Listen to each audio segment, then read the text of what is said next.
So without further ado, Jaimee Dorris is quite a talent from the Gulf Coast of Mississippi, and she's going to tell you a little bit about herself. And I'm delighted to have her with us today. And for those that don't know me, I'm Daryl Jones. I'm a wildlife professor with the Mississippi State University Extension Service and MSU. And I'm with the Department of Wildlife, Fisheries, and Aquaculture here at MSU. And I met Jaimee I guess it was Jaimee, back in 2019, we did an in-person NRE workshop in Bay St. Louis. Yeah. And a good friend of mine from the Gulf Coast that I used to work with the Mississippi Department of Marine Resources knew Jaimee and said she does a tremendous job in marketing and social media marketing.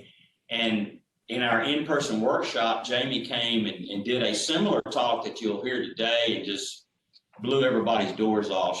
She's quite talented. She has owned and operated a marketing firm on the Gulf Coast. She's a TV personality from the Gulf Coast, Mississippi Congeniality TV host.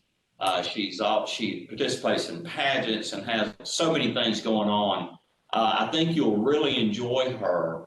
And Jaimee, we're just delighted that you're with us, and you're going to be talking about, obviously, social media marketing, online marketing. So without further ado, I'm going to kick the puck to you, Jaimee, and thank you for being here. And I'll be advancing your slides. So we look forward to your expertise shared with us this morning. Wow, thank you so much, Daryl. And that's going to be interesting, not having any control over my slides. So hello, everyone, and welcome. There's now 52 of you in here, and I'm so glad to see each and every one of you. I love seeing all of the faces on the screens. It's so neat to know that we're able to continue to deliver these presentations despite the pandemic and everything like that, and that we're able to offer it up to more people who maybe couldn't travel, because the ones we did previously, you had to travel to us. So now we are literally popping up in your bedroom or your office. So if everyone can, go ahead and write down in that little chat box what it is that you're doing with your land, whether it is some type of eco business or what it is that you're thinking about doing, whether you've done it or not. That way I kind of have an idea. I know previously we've had people who were starting Christmas tree farms or pumpkin patches and things like that. And it just helps me to kind of get an idea of what everyone's doing in their own personal world. And I can kind of craft some of my topics to that. Okay, so, all right, think a tree farm. Okay, all right. And Daryl, I am going to need help just kind of monitoring that so I can I will. So far in the crowd, we've got beginning a cut flower farm. Ooh, super cool, by the way. Very trendy for Instagram. Pick your own blueberries. All of these are totally Instagram worthy. I love it. And what's this? Guided quail hunts. My husband would love that. So would you, Daryl. So yes, Daryl, right. Can you push the next slide, please? Yes. All right, so y'all keep that coming. So just a little bit about me. Daryl did a great job just describing. I am your current Mrs. Mississippi, by the way. That is a title that I received over the summer, and I have been working with that, and I absolutely love it. If you chimed in earlier, I was telling Daryl a little bit about the national pageant, which is coming up next month. I'll be competing for the title of Mrs. American, which then goes to Mrs. World, so it's kind of a big deal. I'm also Miss Congeniality TV host. That's a show that airs here on the Gulf Coast. Marketing queen, media consultant, degree in broadcast news, and my husband and I have 5 kids. I know, 5 kids. Okay, next slide. I tell you guys all of those little things about me because the truth is that all of those things kind of steer all into the same path of marketing, because everything I do ends up becoming about marketing myself, marketing businesses, marketing my clients. It's something I've been doing for probably over 15 years. You could advance this slide. So right now you all have been writing the who you are. So I have an idea of all the different work that all of you are doing. So the last one is model farm organic agriculture and veggies and fruits. Awesome. Okay, do y'all know that Mississippi is like one of the naturally greenest states in our country? Like naturally. Like, we are a very clean, green state, and that's something that I don't know that enough people know about Mississippi, by the way. It's a total side note. So why you should be marketing on social media. For me, this is kind of a no-brainer slide. And I say it that way humbly just because I've been in the market of marketing businesses for over 15 years online. Social media has been around the last 10 years or so. It's a big deal and it's something that everybody's doing. However, after doing a lot of these workshops, I realized that especially in more rural areas and landowners who have these big plots of land and not sure what to do with it, these are the people that aren't necessarily into the whole social media revolution, so to speak. And so a lot of the stuff you're going to hear me talk about is really the basics of social media marketing. This is not going to be the most high advanced stuff because I really feel like in order to get there, you got to start here. And so this is where I'm going to start. If you're planning on starting your business, whether it's that blueberry picking farm, the fresh flower farm, Christmas tree, other types of agriculture or hunting, you need to make sure that part of your business plan is to have a social media marketing plan.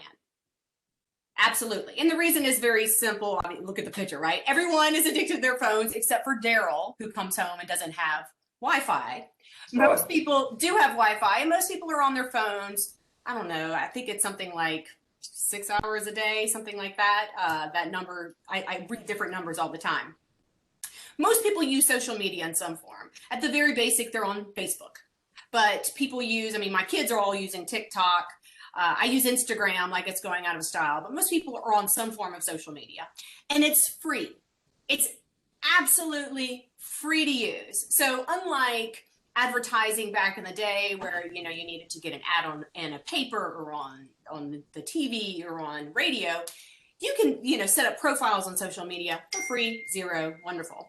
And it's very effective. That's the most important part here, I think. It is a very effective tool. So it's free, everyone's looking at it, and it's very effective. Next slide, please, Daryl. So as I said just a second ago, there are many types of social media. Today, we're going to be focusing mainly on Facebook, just because to me, that is that's the granddaddy of all social media. Like if you're starting anything, and I tell this to any of my clients, the most important thing to start off is probably going to be Facebook. It's going to be the easiest. It has the highest number of users, like percentage wise. And it is the one that I feel like is probably best for a lot of your businesses in general. But there are other types of social media. I'm probably not going to go over them, but just keep this in mind. There's Instagram, Snapchat, YouTube. YouTube is considered a social media. Twitter, which most of you have heard of that. LinkedIn, and of course the more popular one now, TikTok, that all of our kids are using. All right, next slide. So, oh, yep, that's me. That's always the funniest picture. It makes me laugh. So Facebook. This is very, very important. I want all of you, when you're putting together these plans, that the first thing you think about is creating your Facebook page if you haven't done so already. And this slide just covers the few things that you need to make sure you do on that Facebook page to get it set up correctly. So like I said here, let's just make sure of some of the basics. Facebook, people still ask me this question. Do you set up a page or a profile? If you are starting a business, you need to make sure it is a business page, not a profile. And the difference is this. When you have a business and you have a page, anyone can like and follow your page. If you have a profile, that is your personal profile. People have to request your friendship. You don't want that as a business. You don't want to be accepting friendship requests. That's ridiculous. No, you want to make sure people can just follow your page because they like what you're doing. Make sure your name is correct. So here on my slide, it says Miss Congeniality TV with Jaimee Dorris. You want to make sure the name there says what it is you do. Make sure it's not your personal name unless your personal name is the name of your business. Make sure it's spelled correctly. Next thing is there's two different pictures you need to think about when you're setting up this page. There's the cover picture, which is that picture of me knocking on the door with the sash and crown. And then there's the your profile picture, which is this other picture of me on the side where it's like I have hair, my blonde hair, and like a red dress on. I would suggest, for the most part, in a business, that your profile picture, that's the picture that's going to pop up every time you make a post, that be your logo. I think that's very important to distinguish that you are a professional business. You want to put your logo or some type of icon or something there that denotes that this is a business and this is professional. Your cover picture should be something that, well, since most of you have land and you're doing something out in the natural world, perhaps pictures or a picture of your land, a video of your land. If it's a Christmas tree farm, I expect if I come to your page that I'm going to see Christmas trees. Just saying. If you have fresh fat flowers, I expect your cover picture to be fresh flowers. Next thing you want to do once you start your page and you've done a couple of these items is you want to invite all of your friends to like the page. Most of you, I'm assuming, have Facebook already. So then you would probably just go ahead and hit invite. There's, let's see if it's on here. I don't see it on mine right off the top, but there's all these prompts. Whenever you set up a page, there's going to be all of these prompts of things telling you to do. It's really super easy. One is going to be invite your friends to like your new page. Hit all and invite. That's going to be your first round of followers. Is going to be your friends or your already network. And the last thing you have to do is make sure you are posting regularly. And that is what we will talk about on the next slide. Daryl. What to post. Okay, next slide. And thanks again for everyone writing in what you're doing. That makes it really helpful. Oh, we've got a vegetable garden, pick your own, hunting. Okay, lots of great businesses. So when it comes to what you post on social media, people often ask me, do I have to post every day? And the answer is, no, you don't have to post every day, but you do need to think of you have to be consistent and you want to make sure that you're posting based upon these rules. And these rules are, I want to see great pictures. For the most part, I'm assuming most of us have phones that can take pictures. Learn how to take good pictures on your phone or get a professional to come in and take some pictures for you. Great videos. It's easy to make videos, whether it be on your own phone or, again, to have a professional come in or a student come in and help you. Most younger people today, 30 below, can easily put together a video or do some great pictures for you for very cheap, really. Like it's a technology that most people know how to use and they can use it pretty well. I also want you to think about surprises, little things that come up and are exciting. So if you are doing a pick your own garden, where people can come out and pick from your garden, you may want to take pictures of a surprising plant that came up or a new growth as it's blooming, or just little things that make people excited. You also want to think about interesting stories. To me, an interesting story may be somebody who came out to your farm and they came from really far away. And so a lot of it has to do with connecting with people and hearing their stories, snapping a photo of them while they're out on your place and sharing that little bit of story. Maybe if you've got great deals, maybe you're doing a buy one, get one, or you have a free weekend or something, you would want to post about that. And I always recommend using bright colors. So I like to put this picture in this presentation, and this is from the Mississippi Gulf Coast Scenic Byways. They did this video all about the scenic byway. And the lady in the video is wearing a bright pink shirt. You're naturally going to stop on this video. Not only is she pretty, but then she's also wearing bright pink. So had they put her in black or had they put her in green, she might not have stuck out as much. So I want you to think about that when you're brainstorming a couple of pictures to take to post, is to think about bright colors, things that are going to get people interested. I'll go over tagging in a little while, but another thing you want to make sure you're doing is tagging people, places, pages, and events. That's the way you connect with other people online, is by tagging. And then lastly, this is the most important, faces, faces, faces. So almost every example I gave on this list included for the most part, people. People love to see people, and they love to see people they know. And if you happen to take a picture of a customer who's out, and obviously if they give you permission to post it, then they will be more than likely to share it with their friends. People love to see people. So don't forget, any business, it's great to see your trees and your produce and hunting, but people also want to see people doing these things. So that's a very important concept when it comes to posting. Next slide. Okay, now that we've gone over what to do, let's talk about what not to do. Okay, so this post over here on the side, it's also from the Scenic Byways page. I don't know who posted this, but it is a link to something on their website. And I mean, based on that other one we just saw, I think this literally is going to get no attention whatsoever. So let's talk about why. First things first, you only have 1 second to get my attention if I'm scrolling. Because for the most part, when we're on social media, we're just kind of passively scrolling. We're not actively scrolling because it's a surprise. It's like a slot machine. We have no idea what's going to come up next. So we're passively scrolling. You got to get my attention in 1 second, probably less than a second. So let's go over this. You cannot have too much text without a corresponding amazing photo. So first off, don't write too much. That's why Twitter only allows you to do 144 characters. People like bite-sized pieces. Secondly, don't put weird, abstract, blurry, uninteresting images up.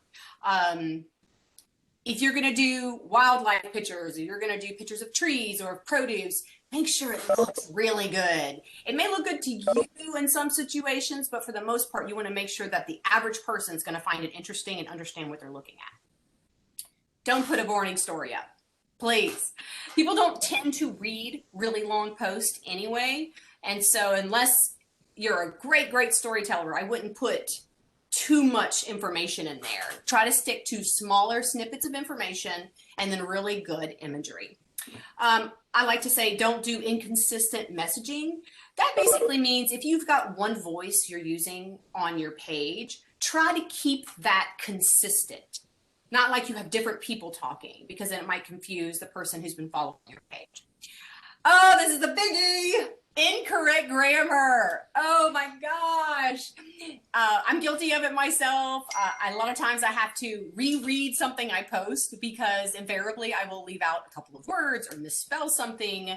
Luckily, there is an edit button. So anything you post, you can go up there and hit edit and then make sure you change it. So if you're not really good with grammar, it doesn't hurt to have somebody who kind of helps you read over your post and make sure, because the last thing you want, if you are representing a business, the last thing you want is for people to think that you're not educated. That's not cool. So just make sure those little things, you know, if your English teacher is going to slap you across the wrist, think twice about that. And the last thing, don't make your viewer or your user work very hard. Because if you do, they're probably not going to absorb what it is that you're giving them. This is all, to me, it's all about getting the attention that you want to get for your business. And so make it very easy for them to get the information you're trying to give them. Next slide. Okay, so those two posts I put up there. One lovely tool that Facebook gives you is if you look down there underneath, let's see, to the left of the boost post button, you'll see on the image, the video with the lady wearing pink. This was reached by 1,258 people on that particular post, and that the blurry image was reached by only 78 people. I put this here because first off, I wanted to show you that Facebook gives you insights as to how many people saw your post, which is great. And that helps you to continue to refine your approach to what you're posting. So on this particular page, what's great about these two side-by-side comparison is that they all had the opportunity to be seen by the same number of people, because the same number of people follow that same page. I think that page was being followed by maybe like 4,000 or 5,000 people at the time. But one post was great and got 1,200 people, got in front of 1,200 people, and 13 people shared the post. The other post was so bad, they barely even got one like. So this is the importance of it, is trying to make sure that as you're posting, you do keep in mind that there are insights that can give you ideas as to what's working and what's not working. Next slide. Connecting with your customers. Next slide. Okay, so I said earlier that I would talk to you a little bit more about hashtags and tagging. I've had people ask in previous presentations more about this topic, so I'm glad to fill in. So, you know, like there's that whole concept with social media, just because, you know, you build it doesn't mean they will come. It's true and not true, but I mean, you have to get it out there in order for them to have something to come to. So it's very important to start building. But the next thing you have to do after that is you have to connect with people. And so when I was saying that you need to make sure that you have faces and interesting stories and topics, is you want to make sure that you're connecting with those people as well. And so one fabulous way to build your following on your social media accounts, and on, in this example, Facebook, is to make sure you're tagging. So there are two different ways you can tag. One tag is tagging people's actual accounts. So say you take a picture of me and I'm out cutting flowers at your farm. Take a picture of me, you stick it up on your page. Hey, Jaimee Dorris was out here visiting the farm. You tag my page. And that way, when I get it on my little notifications that I've been tagged, I can select share. And so not only will I like it, but I will share it. And when I share it, it goes out to my people. And so now you've doubled, tripled, quadrupled the number of people that are going to engage with your post. The second way to tag is, like I say here on this slide, is to create a hashtag. Hashtags are amazing. I don't know if you've ever heard of them, but you've probably seen them. Down here under these cute boys hanging, it says hashtag fun time, hashtag just hanging here, hashtag your turn, hashtag MSU extension, hashtag visit Mississippi. Hashtag, or for a lot of us, it's like the pound symbol, right? Hashtags are completely and utterly what you want them to be. There is no such thing as a perfect hashtag or hashtag the way it needs to be. The only point of a hashtag is that you use it and somebody else is using it. That is the important part of a hashtag. So let's take that hashtag visit Mississippi. If you like to use the hashtag visit Mississippi on your stuff, then your content that is tagged under that will go in connection with all of the other content also tagged visit Mississippi. So if somebody is just looking for ideas of places to go in Mississippi, instead of looking for, they don't even know what they're looking for, they can go under a hashtag visit Mississippi and see who all is tagged under there. So it's important not just to make up your own hashtags, which I firmly believe in, but also to see what your competitors are using. See what other people in your industry are tagging themselves under. That way you can kind of become part of that group. So for example, if you have a Christmas tree farm, you may want to use the hashtag fresh Christmas trees, because that's something that people may be searching up. You could also do the hashtag Christmas trees for sale, Christmas trees to cut down, Christmas trees in Mississippi, Mississippi Christmas trees. And then what you can do is you can kind of search and see which ones of those hashtags I just used are actually popular and that other people are using. This gives you the opportunity to connect to your customers that may be interested in Mississippi Christmas trees, and also other people that are doing similar job or a similar industry that you're doing. Maybe it'll help you connect with other Christmas tree farmers in the area. You can also, as I said a second ago, create your own hashtag. So for me, I have a TV show called Miss Congeniality, and my hashtag is MSCON TV, Miss Con TV. I use that on all of my posts. So if you click on it, you can see all of my posts in one little place. And it's really cool. And that's also a way that you can get your customers to tag you and to see you more, is to have your own hashtag. And so say the name of your Christmas tree farm is Jerry's Christmas Trees. Then you would have a hashtag Jerry's Christmas trees, and then encourage your customers to use that hashtag. Okay, so other ways to connect, if you've got this idea of connecting with people and trying to get them to tag you and you tag them, the other option is along in your tour. If you have a hunting tour, like somebody mentioned earlier, quail hunting, is to have places within your actual tour where there's a backdrop for a photo op. People love photo ops, especially if you came home with a hunting prize. You definitely want to take pictures. And so I would definitely recommend, as you are putting together your business plan, having some physical spot where people can take a picture and it has the name of the business or the location of the business, and it be something fun and creative that people can use for photo ops. That is incredibly important. That is a really great way to ensure that people remember to take out their phone, snap a picture, and tag your business. So somebody, Augusta just asked, what is tagging? Tagging is basically when you go in and you're doing a post, it's where you're mentioning, you're name dropping. So if we go back to the example of, say I'm at your farm and I'm cutting down a Christmas tree. Well, don't you want to not just put a picture of me up, but also make sure that name dropped Mrs. Mississippi on your page?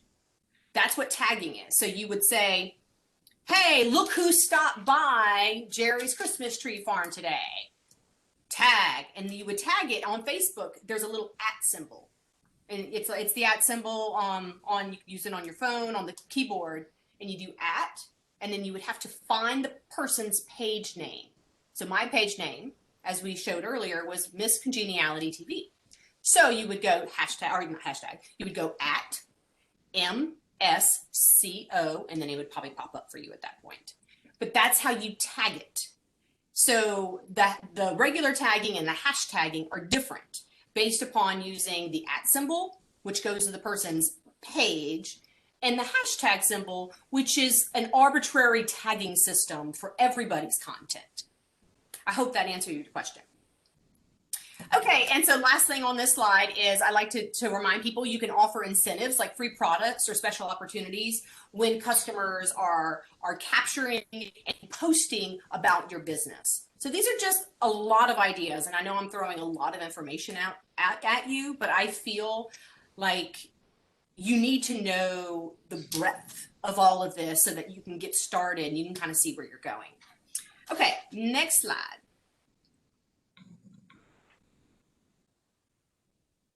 So people have asked me in previous presentations about setting boundaries around posting, because as much as we want to use social media for marketing and for the advantage of getting the word out about your business and what you're doing, we also want to maintain the solitude and the authenticity of the environment which you are offering your customers. So if your customers are coming out for hunting, they may not want to constantly be on somebody's picture, you know, or they may not constantly want to be in somebody's Snapchat or somebody constantly on social media. So it is a good idea, as well as having that photo op somewhere in your office or somewhere right at the very beginning of a tour, is having a brochure or a piece of paper that has your boundaries, your social media technology boundaries. That way they know that, yes, there's an opportunity for taking pictures or videos, and we want you to do so and tag us, but we also want you to put your phone away and enjoy the great outdoors. So I have on here, have social media guide with information about your social media accounts, incentives, and policies. What that basically means is let them know where you are on Facebook. Let them know what your little @ thing is. Like, I'm at Miss Congeniality TV with Jaimee Dorris. Let them know what that is so that they can tag you. Let them know if there's an incentive for tagging. Let them know if they get a certain discount if they post a picture of something they find on the tour. But then designate certain areas that are going to be phone free. I designate that from here to here, put down your phone and enjoy nature. And I love this part. Use cell phone free areas as opportunities to talk about healing and the healing parts of nature. I think that is so good, because I'm sure for the most part, and Daryl mentioned this earlier, you know, going home and not having any Wi-Fi, he's like, gone. He's like dead to the world. You know, there's a healing in that, not constantly being connective. And I think when you offer a nature-based tourism in that way, you kind of have to walk that line between marketing, but also allowing people to enjoy the nature. So just for some examples, I also put some hashtags on here. Hashtag no phone, hashtag stress-free, hashtag turn it off, unplug, back to basics. You get the drift. Oh, and you're welcome. So I have a question over here from Georgia. How do you do a hashtag and where does it go if you click hashtag? So you do a hashtag by simply typing in that pound symbol, the hashtag symbol, and then whatever you want to write after that. And you'll see once you type it in, whether you're on your phone or on the computer, it'll become a link that's clickable. And then I just, if you've never done it before, play around with a few of them. Just make stuff up. If your business is the flower cutting business, there's that lady, I think over here in Picayune who has the sunflowers. Maybe one of her hashtags that she would use would be hashtag sunflowers. Well, then post it and then click on it yourself and see what comes up. And that may help you to better understand what a hashtag is, and that a hashtag is different than regular tagging. Regular tagging is if you're tagging an actual page, an actual person. Hashtagging is you are literally getting in the mix of everybody else who has the same bright idea.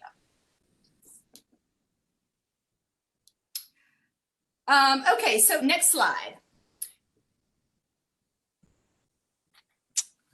Get more attention. In the past, this has probably been the most popular part of my presentation because everything up until this point has been free. It has been something that you can control and ways just to get your foot in the door, get connected to people, and see where it goes for yourself. This next section, and next slide, please, Daryl, is all about how you can do more with it. So, you know, previous advertising before social media was all about you had to pay unless you got on the news or in the newspaper for a news story. You had to pay to advertise. This is, and since we're talking about Facebook, this is Facebook's equivalent of that. So you can post things and it'll go out to what's called the organic audience, meaning anybody who's followed your page, or as somebody shares it, it goes out to their audience. But there's also another way that you can pay and get in front of more people's face. And there's a time and place for that. So I want to quickly go over how you can do that so that you have some information there. And when you decide to press that button, you know a little bit about what you're getting into. So the beginning of advertising on Facebook, keep in mind, this is Facebook only. You can boost your post to increase exposure. We're going to go over real quickly what to boost, the call to action, and that Facebook will give you hints. We'll choose demographics, how much to spend, and of course, I'm going to encourage you just to kind of play. So what you want to boost would be kind of like thinking about what do you want to really push out there. As a business owner myself, I'm probably only going to push something out there if there is a quick return for me. So if I have some type of incentive, I'm offering 20% off of all of my Christmas trees. There may be a financial incentive for getting more people to see that post, and I can sell my Christmas trees, make more money, and pay my tiny little percentage that I paid for the ad. Certain things you might not want to post would be just regular stories that they're going to organically go where they go. You might not necessarily want to boost that. So that's something you can kind of play around with. Typically, I would say if you have some kind of deal or incentive, that would be something to really want to boost. Like I said, if it's a call to action, that's what's next on the thing. If it's a call to action, that would be something that would be worth it. When you go in to do the boost, so if you look over here on, what is it, on the right-hand side where I have something that I actually boosted on my page. I boosted this to let people know that there was going to be a new TV show here on the Gulf Coast. So when you go in, you'll see this little button. This is these great little tools that Facebook gives you. This little button, it'll say, boost this post. It's going to ask you a series of questions. It's going to ask you things like, what do you want the call to action to be? Do you want them to go to your website? Do you want them to go to a contact form? Do you want them to go to Messenger and ask a question to you? There's so many tools. I mean, my biggest thing here is I want you just to play around and don't be scared. But in this situation, I would say I want people to watch this video. That would be my call to action, is to increase the number of people watching the video. But you get to decide what you want. Let's use the example of a deal. Say you have this 20% off of your Christmas trees or 20% off of your hunting package. You may want them to go to your website and sign up. Sign up now for the next hunting trip. That would be your call to action. And that would be something that you could measure. How many people saw it? How many people clicked on your website? Those are all insights that Facebook will give you.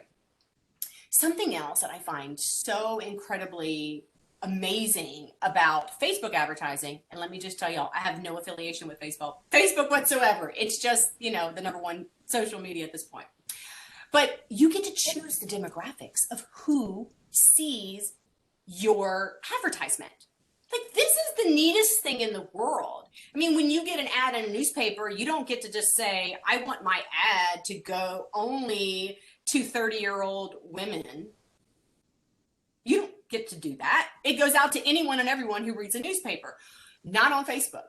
You get to decide the demographics. And how neat this is I had a client once that they were trying to get as many applications as they could for a specific job. And it was, I guess, what you would call like a blue collar job. It was like building highways and in South Louisiana. And so we did a little bit of brainstorming and we put up the post for, this new job offer and the number of people that they were looking to hire. And then we boosted it to demographics between 20 and I think 45 or maybe even 50 in a certain area. And we used the idea that these guys would probably like LSU football. They would, probably be those kind of fans. And those were the interests we put in there. And sure enough, my client went from having maybe 4 or 5 people apply to having, I think it was like 155 applications. And to them, that was worth $100 of an advertisement. So people ask me, how do I know what to spend if I boost something? And the answer is this. Facebook as well is going to give you ideas. So if you type in, my budget's $50, it's going to say, do you want to spend $50 in a day? Do you want to spend $50 in a week? Like, how long do you want this campaign to last? The rule of thumb, I would say, is don't do a campaign longer than about 5 days, because people will get tired of seeing the same ad that'll keep popping up. So you want to keep it fresh. So I would say 3 to 5 days on a campaign is long enough. You can do as little as $20. You can do $10. You can do as much as you want, and it'll give you an estimate of the number of people you'll reach. The most important part of all of this is I really, really, really want you to remember to just play. I want you to go on there when you finally have a deal or something that's a real call to action for you or your business, and I want you to hit that button and put $20 and just see how it works for you. Again, I make no money from this. This has nothing to do with me. I've just used Facebook advertising to grow my numbers, to get awareness. I used to just like boost videos and everyone would see the video. And I was like amazed at how much attention $15 could get you. Seriously, it can get you a lot. So at the end of the day, please just play around, see what works for you. They're not going to charge you more than what your budget is. I think you put your credit card in there, you set a budget, you're not going to get charged more than that. So don't worry about it, just try it. Next slide. Okay, so the big thing about the advertising is that you don't have to have a lot of followers to get a lot of attention. People will say, well, I only have 200 followers on my Christmas tree farm page, and most of those are my family. Well, that's good. You've got to start, but you don't need that in order to get the deal out from using things like the advertising. And I'm going to show you a great example of that. Next slide. So this is one of my clients. They had 500 people who followed their page. It's Urgent Care in Orange Grove here in South Mississippi. They wanted to do a back to school fair, and I think they were going to be giving away you know, some goodies for kids. They had a bounce house, snow cones or whatever. They put together this post. I mean, it's not the most impressive anything. It's just a back to school fair with some goodies, but they spent $40 on the campaign. $40. And they went from, they had 500 people who followed the page, and it ended up getting 6,689 people reached from $40. And they had 86 shares on it. Now, granted, I know they're giving away stuff, and that helps. It always helps. But the point is that you don't have to put a lot of money towards something to see the results from it. That's the business that Facebook is in. They're really in the advertising business. So just keep that in mind. Next slide. I think, is this my last slide, Daryl? Man, we've just been rocking and rolling over here. Is it really my last slide? Have fun, is that it? Yeah, is this my last slide? Maybe. Oh my gosh. Wow, I've been rocking and rolling. So yeah, that's the most important things, you know, guys. I wanted to give you the Facebook basics so that, you know, you can kind of get your new business's marketing plan on course for the most basic things, making sure that you have a page set up correctly, making sure that you are posting, you're having fun, you're doing great pictures with faces and bright colors, you're tagging people, and you're boosting and using advertising when you need to, and that most important, you're being consistent with it. Because honestly, while you don't need to post every single day, you should set a schedule for yourself, maybe every twice a week or once a week. I wouldn't do less than a couple of times a month, but be consistent, have fun, and I think next slide. Yeah, I think this is my end. I was just looking at it yesterday. So this is the opportunity for questions. Also, if you need help, individual help with social media marketing, let me know. I am available. I do consultation for your individual needs. I can also, if anybody has questions about some Instagram stuff or some other things, I think we have time. I think I have about 10 minutes or so that I can speak to some of those as well. Because like I said, this is all about Facebook. There's plenty of other social media networks out there to talk about. Amy had a couple questions there, and we can stay on as long as we can keep you, Jaimee, so we're not on rigid schedule, but had a hashtag question there. Okay, back to the hashtags. If you use hashtag Stennis, would you also show up with Stennis housing, or does it have to be exact? Exact. It has to be exact. And I think, I don't know about Facebook, but on Instagram, you only get, I think, between 20 or 30, and I'm sorry about this number, but you only have a certain number of hashtags you can use on a post. You typically never use all of them. So yeah, if you want to use hashtag Stennis, use it, and then also follow it behind hashtag Stennis housing. So I'm going to show you one of my little tools I use. So I post on Instagram every single day. Every single day. I create a calendar. I know all the stuff that I'm going to be posting about. And then I have what I call my, like my default tags. And I don't know if you can see it, but I'll put it up like that. These are the tags I use on every single post. They're not people's accounts, they are hashtags. And so it's like hashtag Life Without Borders. That's the name of my platform. Hashtag MissConTV. Hashtag Rotary, because I'm affiliated with Rotary Club. And then it goes all the way down to Mrs. Mississippi. I'm tagged under all of these. So if anybody is searching content on any of these tags, my content will come up. But then I also have people that I tag in every single post. And I will show you that on this. So these are @ symbols. All of my posts will say special thanks to, and these are typically businesses. Gamble Martin Photography, The Close Tree, all of that. So I have a little file on my phone. You could also have this on your computer. It has all of your hashtags, all of your links that you like to connect other people with, and you could use that as your default. And then you don't have to rethink about it every single time. Every time you post, you put that in there. And then if there's something specific about that post that you want to tag 1 or 2 extra, you can, but at least you've already covered your basics. Got dang Josh. Well, hello, got dang Josh.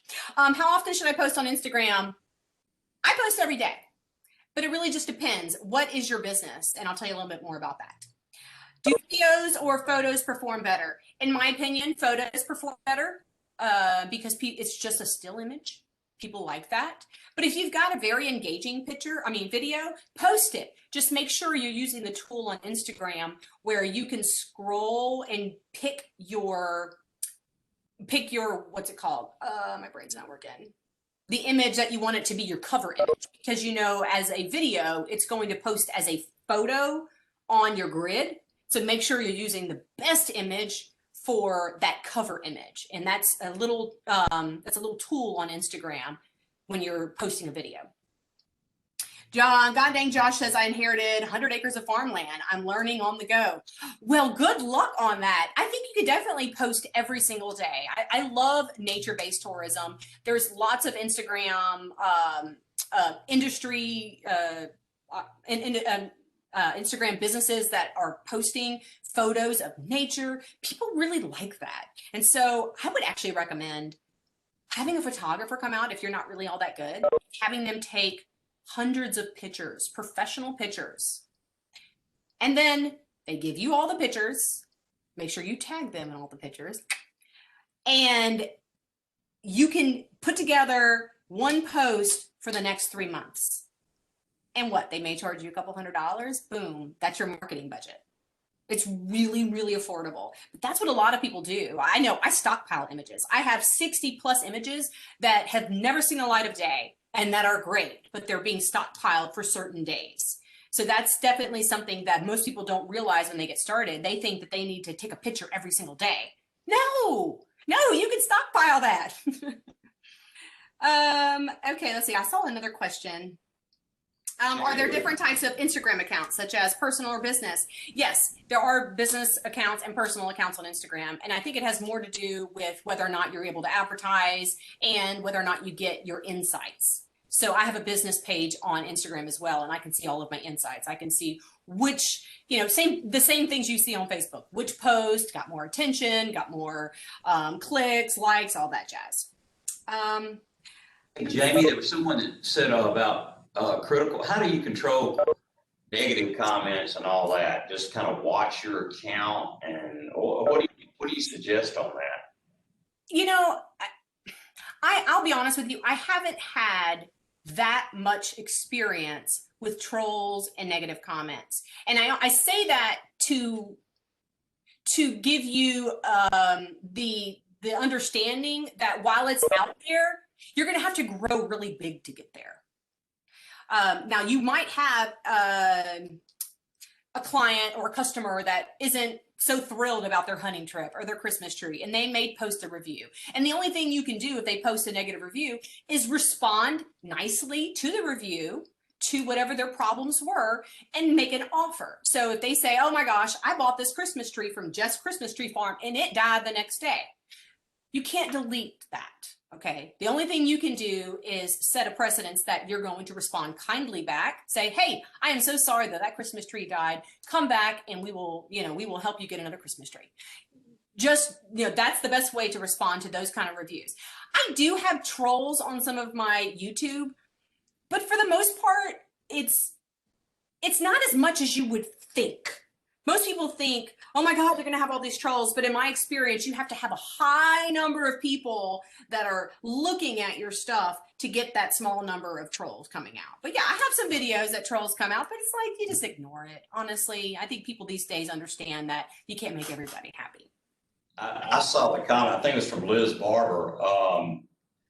One of the things too, just to share this, and I'm ignorant with this, but on that note, Jaimee, I posted a video, and I'm brain dead on a lot of this stuff. I'm learning a lot from you. But on the NRE website, I'm going somewhere with this. I try to do training videos, and related to Liz's question, I have a video there about how to build a dog kennel, and it's received a lot of traffic. I'm proud of that. But one of the things that I kind of stepped into, and I didn't mean to. At the time I did the video, there was one of my dogs that she loved to get out of her pen. And we were showing the dogs in the video and the construction of the kennel, all that. But it was just a thing that she liked to do. She liked to balance on her back legs. And when she came out to me, I didn't even think about it. but I grabbed her name was Chop. I don't have her now. She's deceased, but I would take her by the collar and she would kind of walk with me on her back legs. What I didn't think about on the video, someone picked up that I was like carrying the dog up, strangling her. Well, that started a war of words on that video. And I didn't mean to step into that. And actually, some other people were coming to my defense, like, oh, this is a gun dog, it wasn't hurt. So anyway, I don't know, back on Liz's comment, I just stepped right into that and didn't realize it. We still got that part of the video up there and it's kind of calmed down. But that's something I did that could be a problem. Yeah, and you know, what there's two things that I think about in what you just said.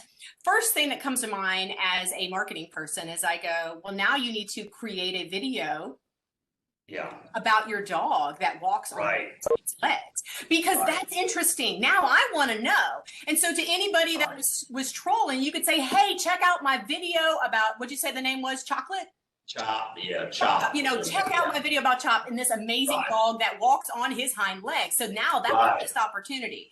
So it's almost like there's no such thing as negative publicity. If people are watching your video and they pick up on something and they see it differently, that's an opportunity to respond to that. It gives you more content.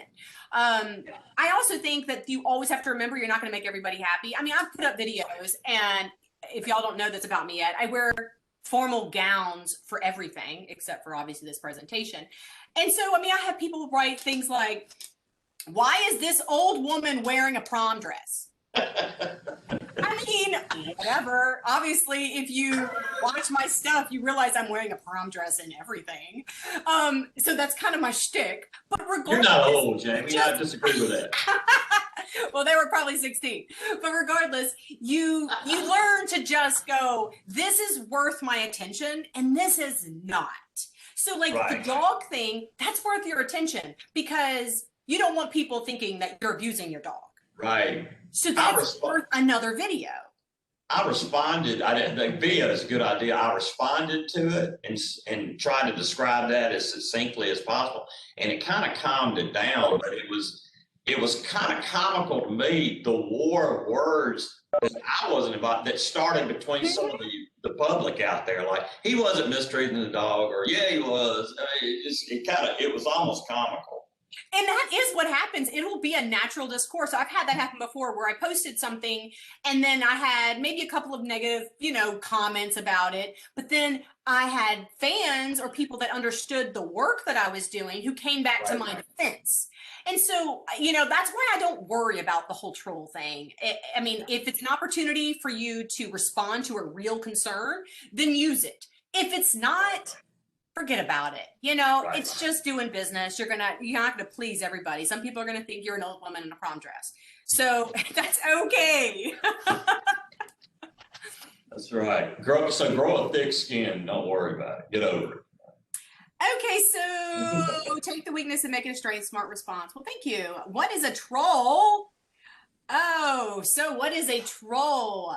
Georgia, a troll would be somebody who is just being negative on your content. So whether you're on Facebook or you're on YouTube or you're on Instagram, they are saying, they're commenting negative things, and they're saying things not necessarily to be productive, like to give you constructive criticism, but they're saying something negative to just be mean. Like I had a time period where somebody was just disliking every little thing I posted.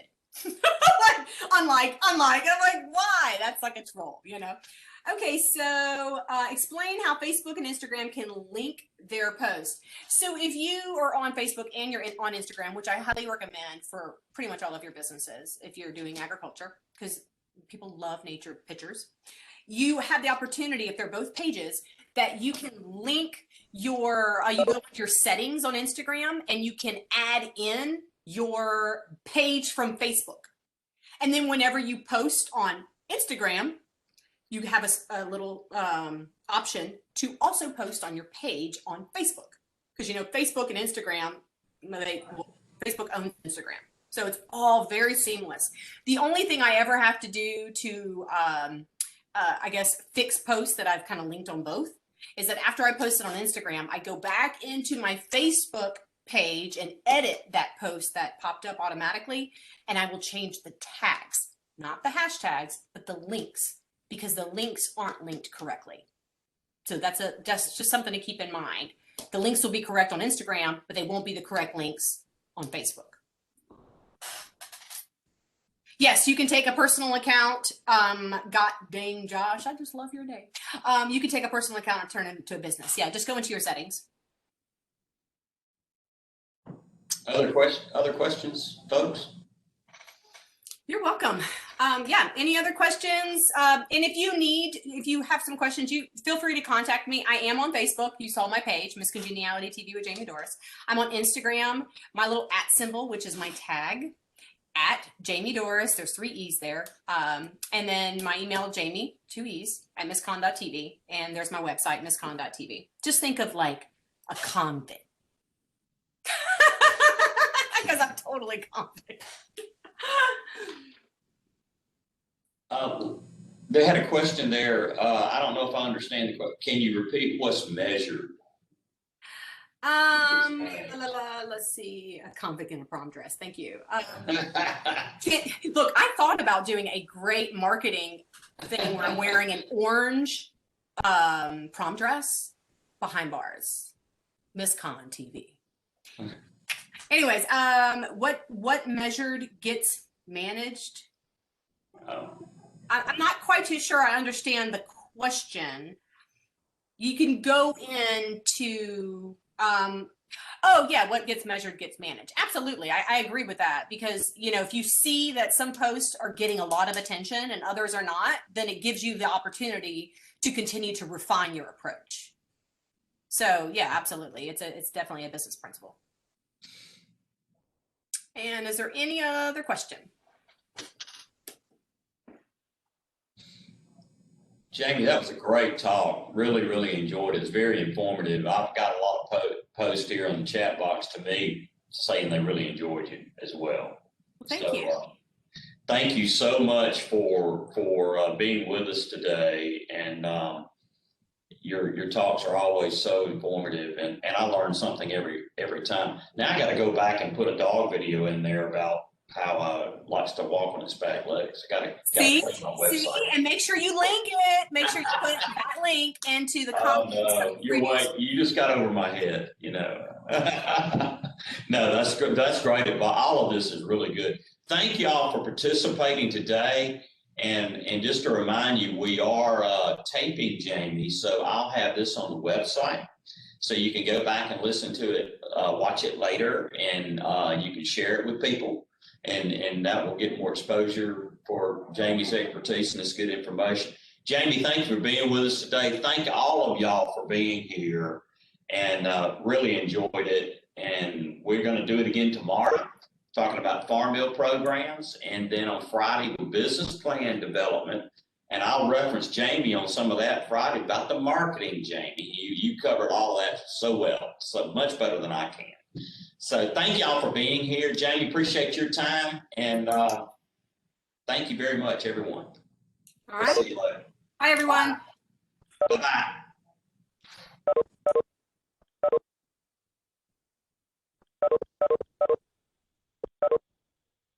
Jaimee.